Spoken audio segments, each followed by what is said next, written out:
reproductive rights are a baseline for women's human rights because while it may be sexier to talk about economic empowerment or political access, the reality is that a woman or a girl is not going to be able to continue their education, is not going to be able to seek employment, is not going to be able to participate in the political sphere unless they have the fundamental right to choose when and how to have children, when and how to become pregnant, when and how to give birth, and what kind of care they want to access. And all of that requires having this information and data to understand if those rights are actually available in reality on the ground. Because we know even in countries that have decent laws and systems, the issue of access is critical. We see that in the United States. So we want data here to see if rights are being realized.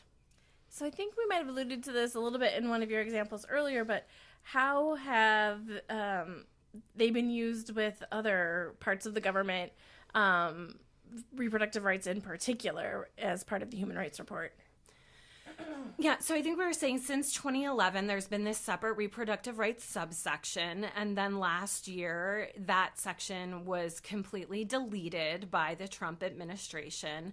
And we think that it was a concerted plan of attack, part of their broader attack on sexual and reproductive health and rights that we're seeing across the board, both domestically and globally. The global gag rule, the domestic gag rule. And that is a real concern to us. And I also want to emphasize here that even if this deletion were to be reversed immediately, the ability of U.S. government officials with the State Department on the ground in these countries to collect that information has been drastically hampered.